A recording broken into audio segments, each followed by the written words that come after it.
Bonjour à tous, aujourd'hui dans la vidéo du vendredi, on va vous parler des chiffres du marché immobilier sur le premier trimestre 2022.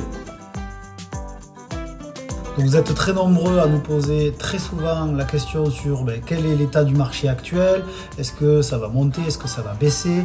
Donc on ne va pas lire dans une boule de cristal et vous dire ce qui va se passer dans le futur. Par contre, on va vous dire sur le premier trimestre 2022, qu'est-ce qui s'est passé concrètement.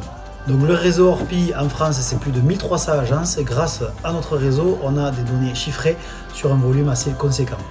Donc premier trimestre, c'est tout simplement moins 17% de compromis signés, donc moins 17% de ventes qui ont été réalisées par rapport au premier trimestre 2021. Donc une baisse qui est à expliquer par plusieurs facteurs. Le premier, des prix toujours en hausse, puisque c'est plus 6% sur les prix par rapport au premier trimestre 2021.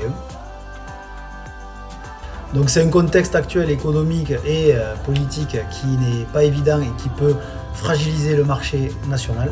Et donc ce sont ces raisons qui font qu'il y a une baisse du nombre de transactions. Alors on est toujours sur un volume assez important, mais un petit peu moindre par rapport au premier trimestre 2021.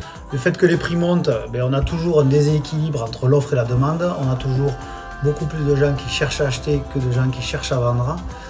Donc en conclusion, on voit que le marché est un tout petit peu moins euphorique que l'an dernier à la même époque, mais qui était une année, un début d'année exceptionnel en termes d'activité.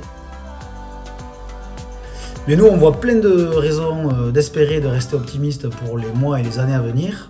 Donc tout simplement, pour nous, de manière un petit peu prétentieuse et s'il faut manquer de modestie, nous on fait l'inverse du marché puisqu'on a fait quasiment plus 20% de volume de vente par rapport au premier trimestre 2021, ce qui prouve que le marché est quand même très dynamique. Deuxième chose, les taux d'emprunt immobilier sont toujours très attractifs, même s'ils sont remontés un petit peu, ils restent quand même très attractifs par rapport à il y a quelques années. Et la troisième raison d'espérer tout simplement et de rester optimiste, c'est qu'on est sur un marché qui restera porteur tout le temps puisqu'on aura toujours besoin d'avoir un toit sur la tête. Merci les amis, à bientôt.